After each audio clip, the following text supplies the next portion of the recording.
Okay, everyone, welcome. Get on in here. Does anyone follow Corporate Erin on TikTok? Does anyone know who that is? Because I want to do an impression of her, but it may be traumatizing for people. So Corporate Erin is this character by, a comedian, and it's a character based upon like the amalgamation and combination of every corporate manager you've ever had or worked for. And I've never really done corporate work. I've never had a corporate job, but like it seems like she's nailing it, and it's like so funny. But people will come on and just be like, "This is too real. I can't handle this." But it's always a Zoom meeting. She's like, "Come on, y'all, come on. It's 7:05. We're gonna get started." It's so funny. Anyway, it does. It triggers people. I find it funny because I've never been in that again in a corporate environment. Um, but anyway, I was just watching one of her TikToks right before. Uh, so anyway, okay. Great, everyone. Welcome to Medicine Buddha, Lama Rod. In case you're new, this is a guided practice session based upon the tradition and Tantra of Medicine Buddha. Um, and yeah, we've been in here doing this every Monday night in some capacity since the beginning of the quarantine in 2020. Um, and we're just still doing it because there's still COVID-19. So we promised as long as there's COVID, there'll always be Medicine Buddha. So there we go. So great. Please introduce yourself in the chat, um, particularly if you're new, but it doesn't matter if you're new or not. And let's see what else. So what I wanted to do tonight is just really get started with practice. And I want to really like actually just set aside as much time as possible at the end of practice for questions because I haven't really done questions in a while. So I think there's some questions that we can get to about the practice. Okay. Um, Yeah, it's good to see Atlanta folks here. Um, come on in. Recovering, come on in, this is the end of Q4, everyone. So I think I'm really happy with some of the projections that we've been able to meet in our practice. Some of you are really falling behind. And so we're going to be going into some review. So you'll be scheduling some individual review time with me to go over some of our practice, our practice projections. Uh, it's really how it is. Like she talks really fast. Like it's so funny. Oh my God. Anyway, you have to find your laughs somewhere these days. Right? Okay, one more minute or two. Oh, and please, yeah, go ahead and put a prayer on the prayer list as well. So take this minute or two that we have left before we get into practice. That would be good. Um, yeah.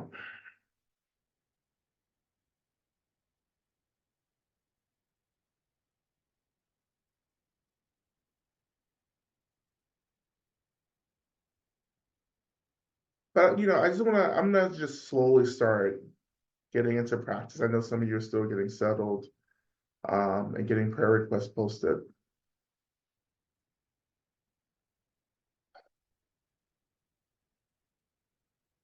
So first, just as like a pre-practice, um, just inviting you to allow your body to settle in whatever way seems appropriate for you.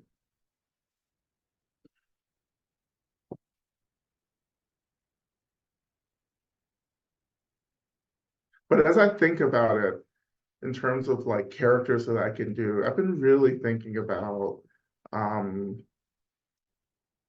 like the stereotypical meditation teacher and like just doing a spoof of that because I have time. Apparently, I have some time to develop some new characters on top of everything else that's going on.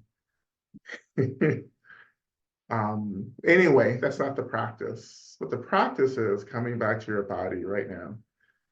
Can you imagine if someone did a spoof of me? How random. Like, it's no way they can be as random as I am literally in person right now. Again, that's not the practice. I think you can just record this and put it up on TikTok as a spoof, and people are going to be like, oh, yeah, he's really acting. There's no way someone's leading a meditation, you know.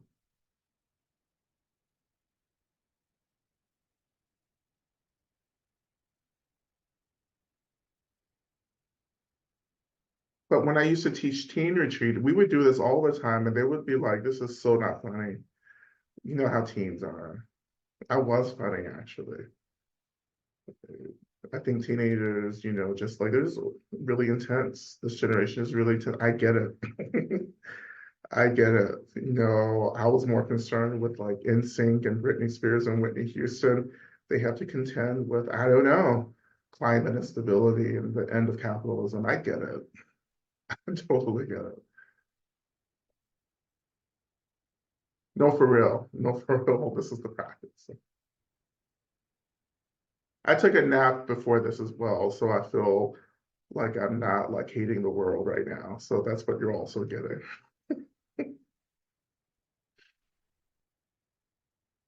I'm sorry for those of you who are new. This is pretty much what's going to happen throughout the whole hour and a half. So, this is what's being served. As my mama used to say, you can take it or leave it.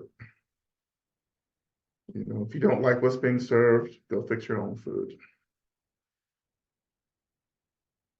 Anyhow, so coming back to the body, noticing the seat and how the seat is rising to hold you.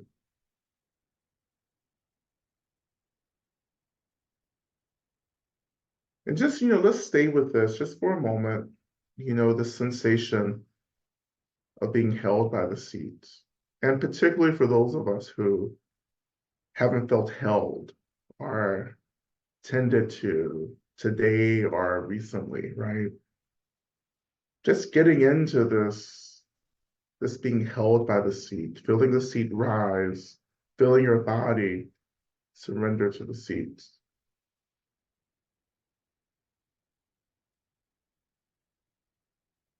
And of course, you can adjust these instructions in a way that makes sense for you, right?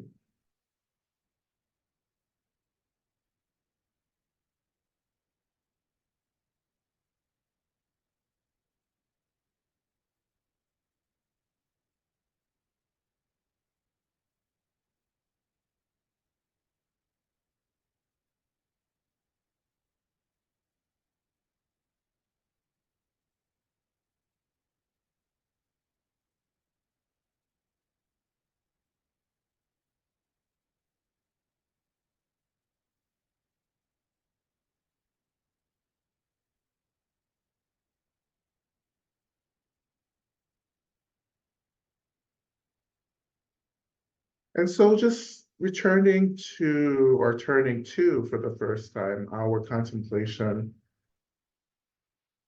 around intentions for our practice, right? Just reminding yourself that you're practicing to get free and to help others get free. And what that means is that we're practicing to reduce experiences of suffering for ourselves. And when we reduce suffering for ourselves, we, I think, very naturally begin to reduce suffering for others around us.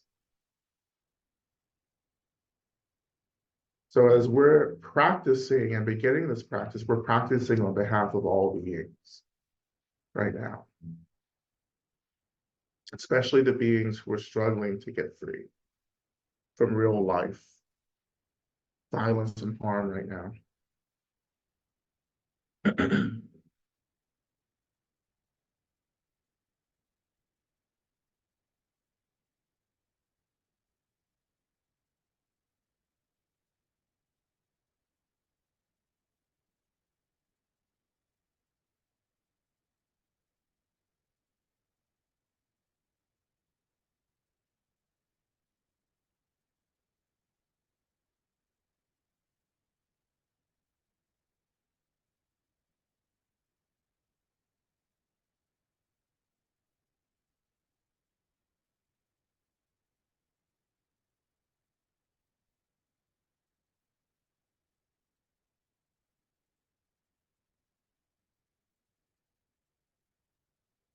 And who are you practicing for too, in case you haven't gone there yet in this reflection, but who do you want to dedicate your practice to?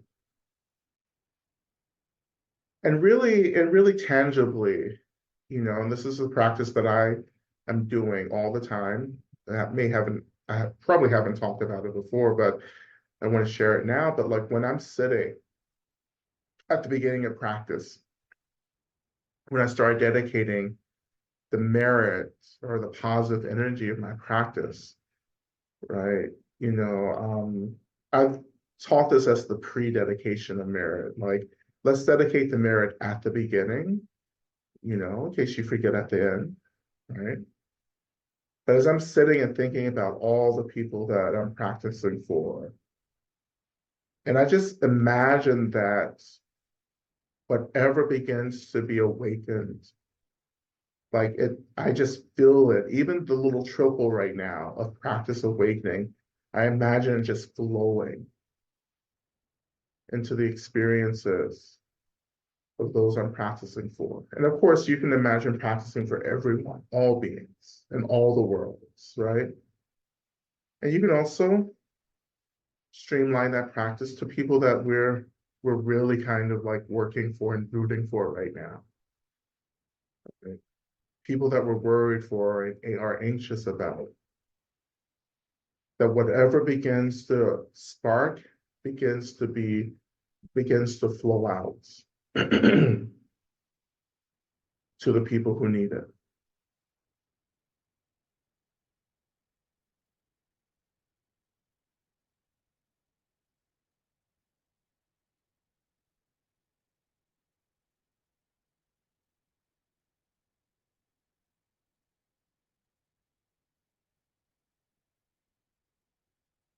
And with this kind of practice, you are really moving energy. You are shifting energy. Right?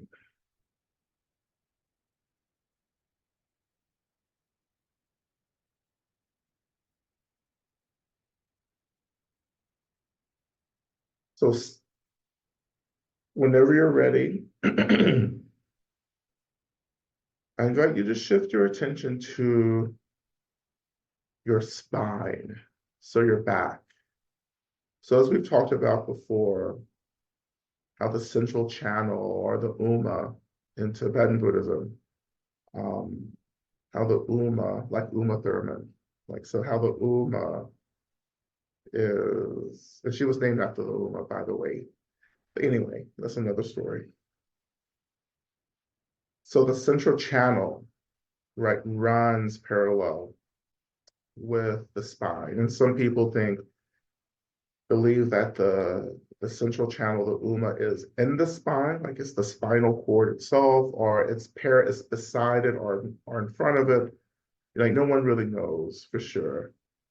I like to think of the central channels running within the vertebrae of the spine, or it encompasses the spine itself, right? But again, we're talking about how multiple dimensions of body can manifest in one place. So the energy body, the physical body, are manifesting in the same space and time, but different dimensions, different frequencies, maybe, right? But turning your attention to the spine, and I invite you to imagine that you're breathing up and down the spine, right? So as you inhale, it's as if you're inhaling up the spine and going up to the top of the head, right? Is what we believe the Uma comes out, right? So inhaling up, and then as we exhale, exhaling down the spine to the tailbone.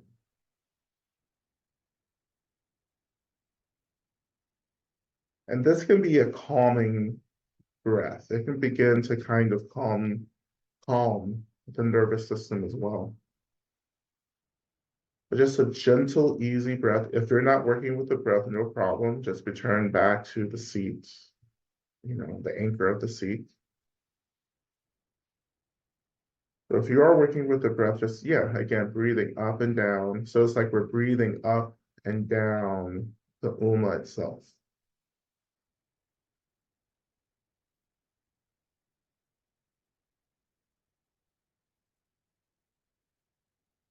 And you can deepen the breath as well. You can really elongate both the inhale and the exhale, taking your time to move your awareness up the spine, and then exhaling down, again, taking your time.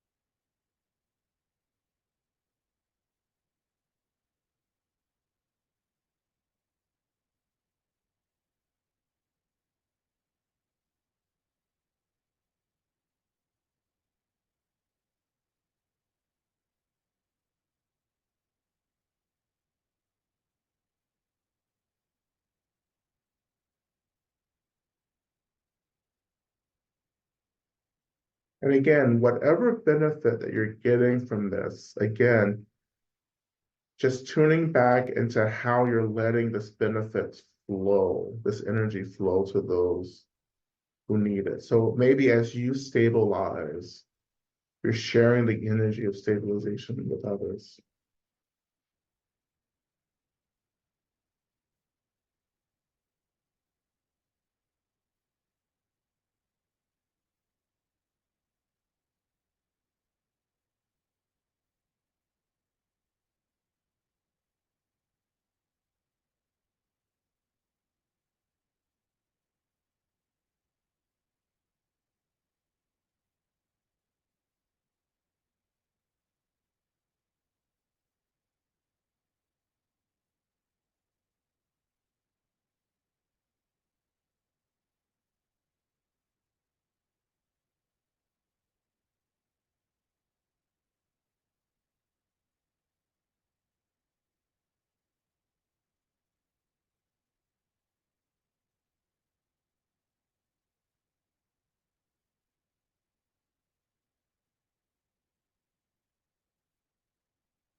I think just a little bit longer.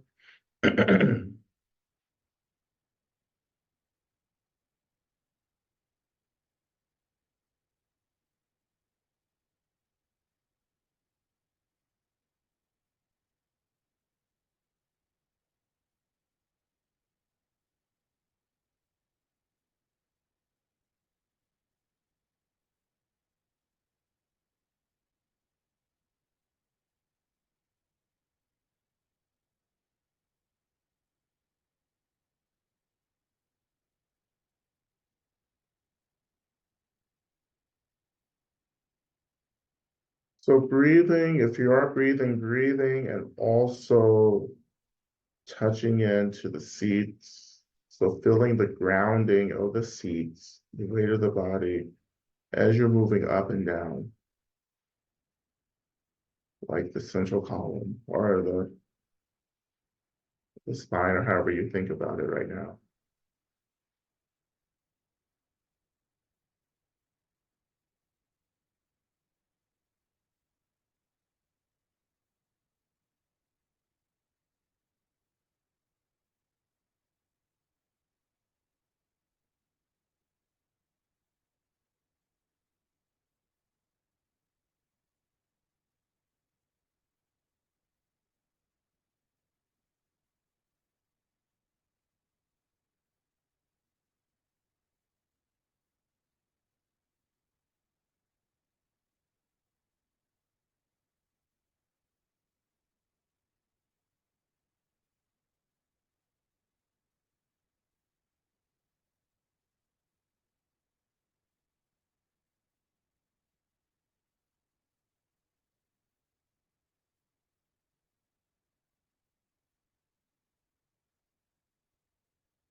So when you're ready, we're going to start just coming back to a natural breath.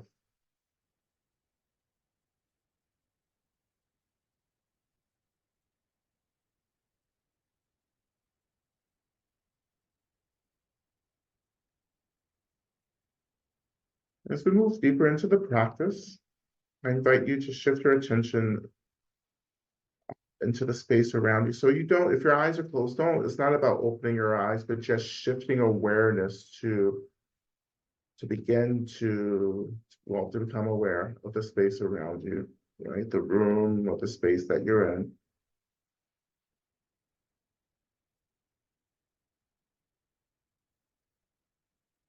And in the space around you, I invite you to call in to the space your homecoming circles, or just all of your benefactors, all the beings who love you, who want you to be free. Right? And again, you don't have to know who these beings are, right? But in our practice right now in your space, you just say welcome. I invite every being in the universe who loves me to come here and to hold the space for me as we enter into relationship with Medicine Buddha. And just noticing if you feel the presence or arrival, particularly for those of you who are new in the practice of benefactors and homecomings. Like, I'm just curious if you feel the space opening up with the presence and the deep care of all the beings who love us. Because the point of the practice of the seven homecomings and benefactor practice like this is to always feel this kind of connection. No matter where you go, and especially if you go into places where you're not being loved and cared for, like, I don't know, the corporate office, right? Right? Like, can you move to those spaces saying, you know what, I am surrounded by beings who love me?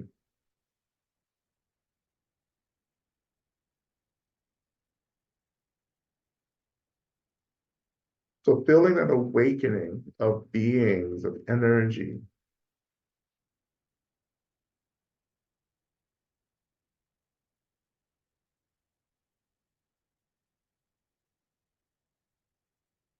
and as these beings gather, in a way, we're going to kind of sing them a lullaby.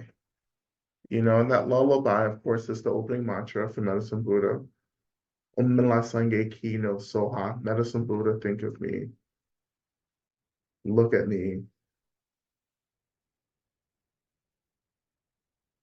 And this mantra is such a mantra of just deep, deep longing, right? This is a way that we can channel our longing, our desire for healing or for liberation, right? Channeling it into this mantra, then offering this to the beings around us. Because all these beings, essentially, these benefactors, are also expressions of Medicine Buddha.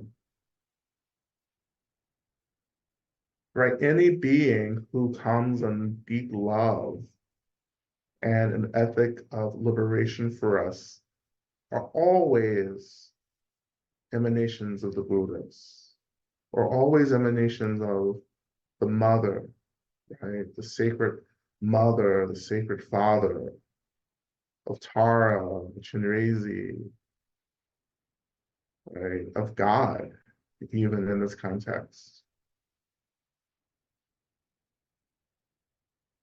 And this is where so many of us have to engage in the deep healing around the trauma and within the trauma that we have accumulated around the harm that we've experienced from love, from particularly conditional loving, which is really harmful anyway.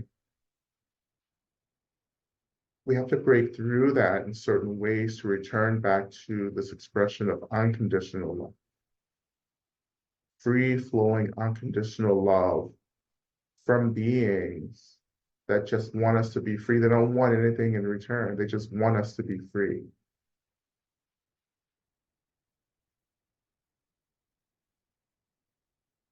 And this is the thing that we understand about the bodhisattvas or the fully awakened Buddhas and other deities is that when you get free from samsara or the partial state, when you get totally free, right, you realize that the most important thing that you could ever offer to any being trapped in this cycle is a pathway to freedom.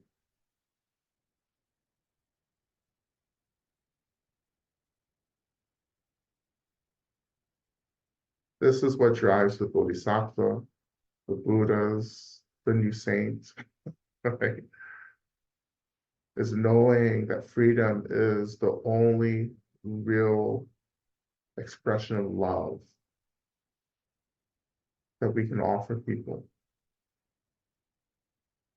And when you want yourself to be free from suffering, you know that you are loving yourself. Only beings who love themselves choose freedom. The same thing for Harriet Tubman.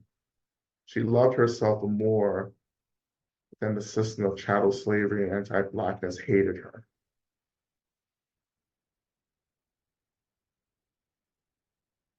And I wish that for all of you in the spaces that you begin to love yourself more than all these systems that are hating you and trying to erase you, including white supremacy as well.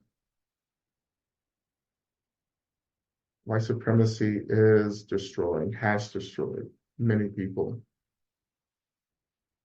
So we reclaim all of this agency by actually developing a deep love and how that love for self manifests as the choice to get free. And how freedom means divesting from systems of violence or identities that have meant violence for so many others.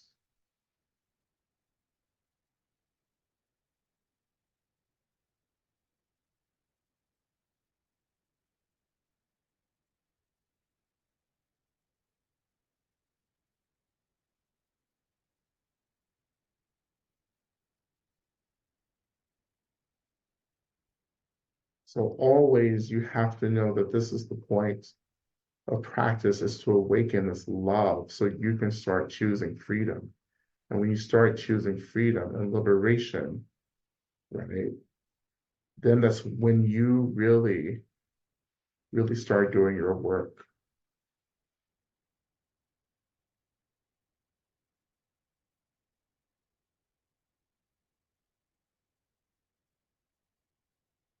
So turning back to the mantra, Mila Sange, Mila Sange Kino Soha. And as we offer this to our benefactors, we offer it again in the deepest love and longing to get free. And they will hear and respond to this prayer, this mantra, right? And we'll begin by chanting Om, and then going into the mantra 3 times, and then ending with a elongated Om. Okay? You just take a sip of water.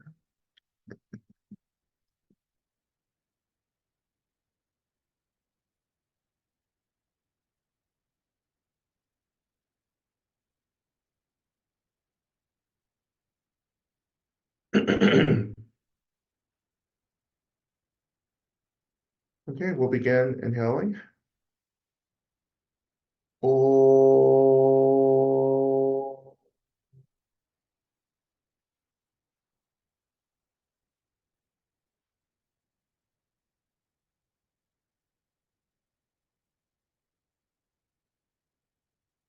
Om La Sange Kino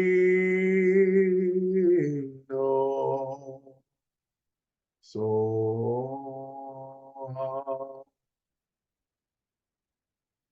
Om La Sange Kino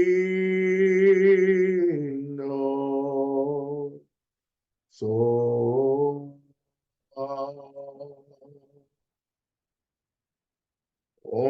en la sangre que no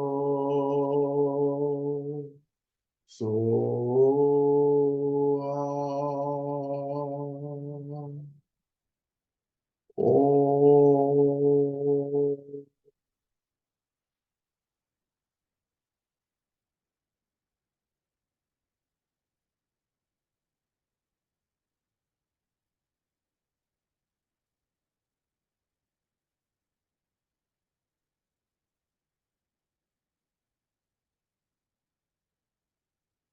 So we imagine that all of our benefactors around us begins to respond to this offering, this mantra, and they begin to radiate really brightly, intensely around us.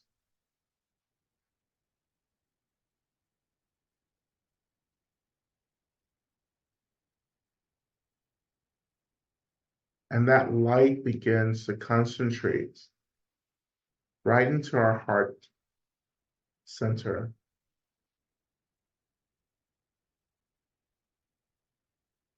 And this light collects into like a ball of light, an orb of light, about the size maybe of a golf ball in the heart center.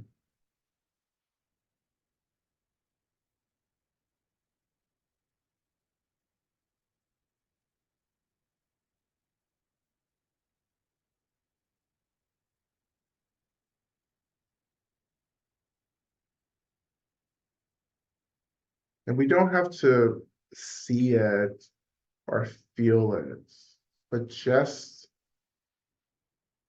having trust or faith that this is happening is all we really need for this practice.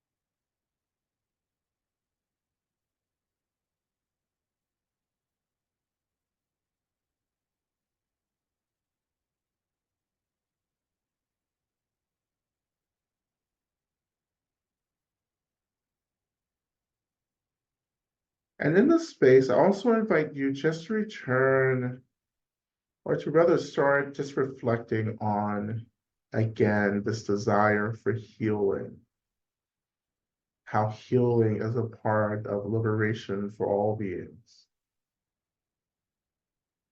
And that healing is about kind of remembering, coming back together, right? Calling ourselves in back into wholeness.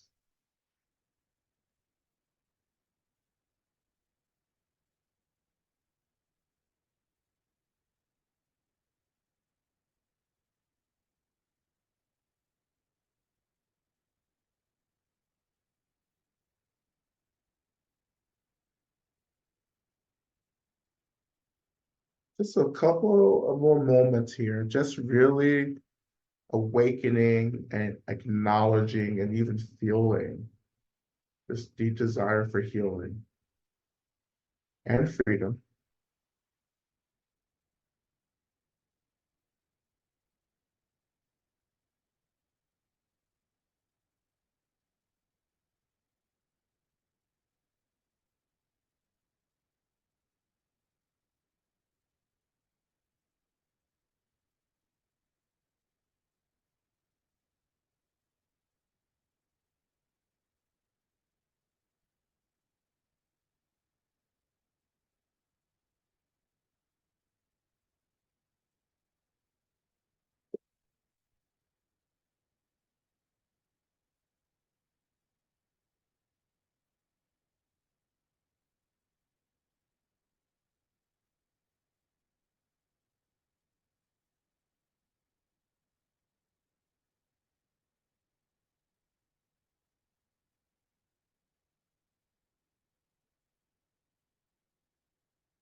And now,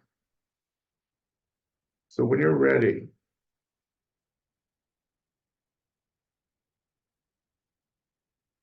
I want you to, and this is something we've never done before, um, but mostly these practices are things that no one's ever done before. But so reflecting on or thinking about the parts of our lives that seem so separate or compartmentalized. Like it's just like here's a piece of me here, here's a piece of me there, here's a piece of me over here, right? The real ways that many of us actually are struggling through fragmentation because we have rarely been allowed to be our full selves in this life. And even more so, we've never been allowed to be our full selves in every space that we move in and out of. Acknowledging that, right? That we're different people, we become different people for different spaces and for different relationships. And sometimes we don't know how to reintegrate all of these different expressions of who we are back into a oneness, into a wholeness. So in this moment, having reflected on this fragmentation, I invite you to call all of the pieces of yourself back into community, into wholeness. And even if you would like doing this kind of gesture, this, you know, kind of mudra, where it feels like, yeah, my fingers are like these different parts of myself. And like when I begin to call myself in, it's like I'm opening up and gathering all these parts of myself. And I say, I gather you back into community, right? And just bringing your palms together, maybe interlacing your fingers and coming to your heart center. So it's as if you're putting all the pieces together and merging them back into your heart center, knowing that this orb of light, this ball of light is still in the heart center.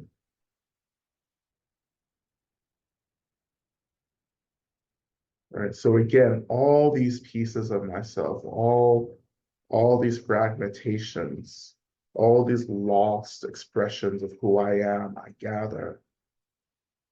Together, I begin to reassemble and I invite them back into community with my whole self.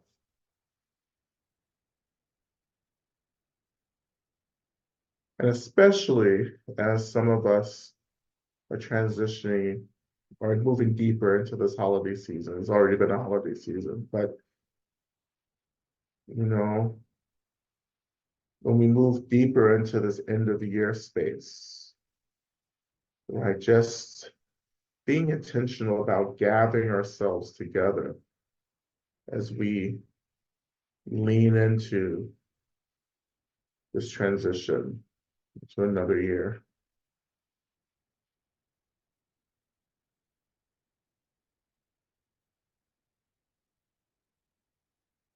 And when you feel as if you've you've done enough, you've gathered what you could gather and feel that community forming right back in the heart center.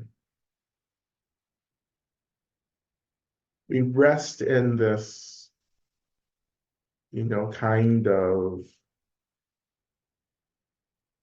truthfulness or expression of wholeness, or rather, maybe for some of us, the intention of wholeness, right? And from this experience of wholeness, we began to imagine that this ball of light begins to actually transform and manifest as Medicine Buddha. How Medicine Buddha begins to arise right in the heart center here as a symbol or expression of wholeness, which is one of the important ways we understand healing, and also knowing that there is no liberation without wholeness, because nothing can get free fragmented. So sitting with this just for a couple of moments as we will eventually transition into our mantra practice. To call yourself in, to gather yourself in. When you feel gathered, how Medicine Buddha awakens from this gathering activity. And Medicine Buddha just begins to radiate the light of healing, this light, clear light of healing, soft light, clear light of healing through the body.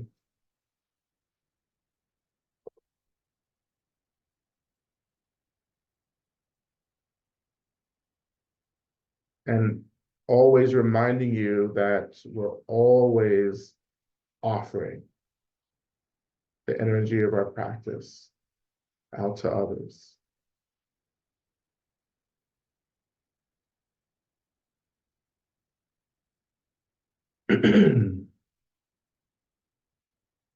We'll transition into our mantra, our main mantra, Teatan Bekenze, Bekenze, Maha Bekenze, Rasa Sumungate Soha. Translation is also there as well.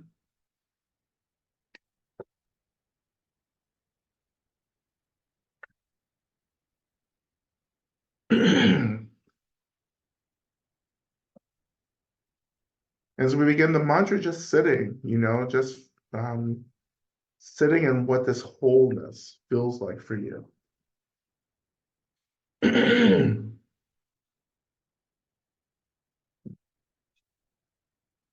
O te ataum begenze, begenze, ma begenze, rasa sumungate soa.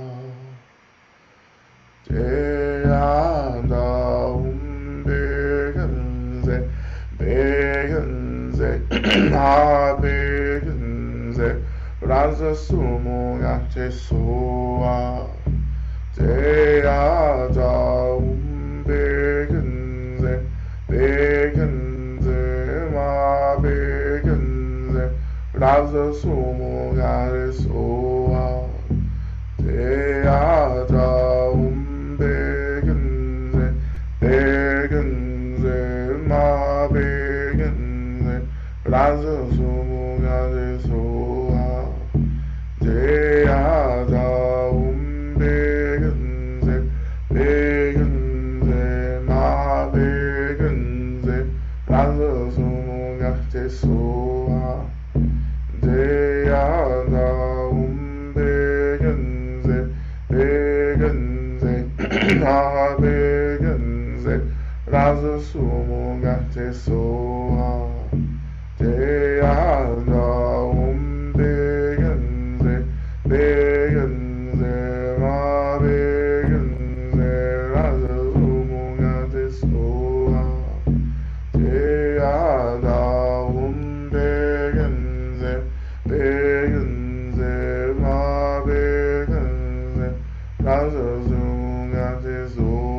begenze, ma begenze, rasa sumungate soa.